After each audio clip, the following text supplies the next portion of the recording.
Praise the lord first love family, మీ అందరితో ఇలా మాట్లాడటం చాలా సంతోషంగా ఉంది. బాగున్నారా? రోజు ప్రార్థన చేసుకుంటున్నారా? మర్చిపోకుండా దేవుని వాక్యాన్ని రోజు చదువుకుంటున్నారా? 2025 is coming to an end. నూతనమైన సంవత్సరంలో అడుగు పెట్టడానికి ఇంకా చాలా తక్కువ దినాలు మాత్రమే ఉంది కదండి. ఈ 2025 సంవత్సరం మీకు ఎలా గడిచింది అని నేను మిమ్మల్ని అడిగితే మీలో కొంతమంది చెప్తారు, అక్క ఈ సంవత్సరాన్ని మేము చాలా నిరీక్షణతో ప్రారంభించాము, కానీ మేము అనుకున్నవన్నీ కలలుగానే మిగిలిపోయాయి అని. నిజానికి 2025 కూడా నా జీవితం అంతట్లో నేను మర్చిపోలేని సంవత్సరం. ఎవరో తెలియని మీరంతా ఫస్ట్ లవ్ కుటుంబంగా నా హృదయానికి చాలా దగ్గర అయ్యారు. కానీ నా అనుకునే వాళ్ళు, నా హృదయానికి దగ్గరగా ఉన్న వాళ్ళు ఇప్పుడు ఎక్కడున్నారో కూడా నాకు తెలియదు.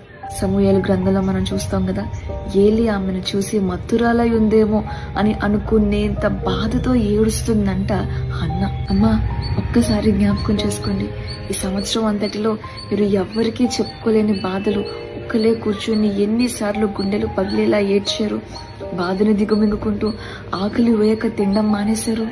ఎన్నిసార్లు మీ తలుపులు వేసుకుని మోకరించి ప్రభువా నా జీవితం ఇంతేనా అని ఏడ్చుకుంటూ ప్రార్థించారు.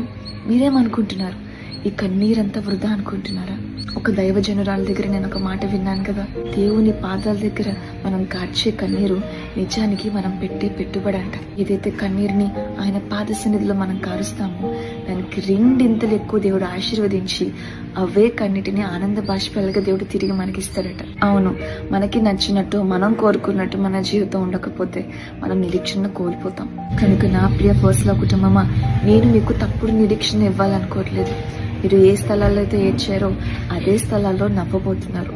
మీ కన్నిటిని దేవుడు నాట్యంగా మార్చే రోజులు దగ్గరలోనే ఉన్నాయి.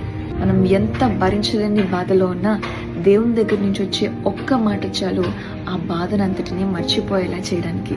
అందుకే చెప్తాను కదా, రోజు మర్చిపోకుండా మీ వాక్యాన్ని ధ్యానించండి అని. నిజానికి ఈ సంవత్సరం అంతట్లో నేను నిరీక్షణ కోల్పోయిన సంఘటనలు ఎన్నో ఉన్నాయి. నేను పడిపోయిన ప్రతిసారి దేవుడు తన వాక్యంతో నేను నిల్చోబెడుతూనే ఉన్నాడు. నా జీవితంలో జరిగిన ఈ సంఘటనలన్నీ మీతో ప్రత్యేకంగా పంచుకోవాలని నేను ఆశపడుతున్నాను.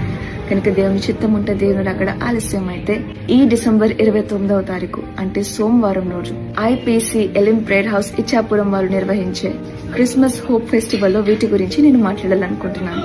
ఈ హోప్ ఫెస్టివల్ మనకి సాయంత్రం 5 నుండి రాత్రి 9 గంటల వరకు ఇచ్చాపురంలోని రిలయన్స్ మార్ట్ పక్కన శ్రీమూర్తి గారి ఖాళీ స్థలంలో జరుగుతుంది. కనుక ఇచ్చాపురం పరిసర ప్రాంతాల్లో ఉన్న మీరందరూ మాతో కలిసి దేవుని ఆరాధన చేయడానికి ఈ హోప్ ఫెస్టివల్ కి సిద్ధపడి రావాల్సిందిగా కోరుకుంటున్నాం. ప్రోగ్రామ్ కి సంబంధించి మీకు ఇంకా డౌట్స్ ఉంటే పోస్టర్ లో కింద ఇవ్వబడిన నంబర్స్ కి మీరు కాల్ చేసి కనుక్కోవచ్చు. See you all on 29th December at Ichapuram. Have a good day.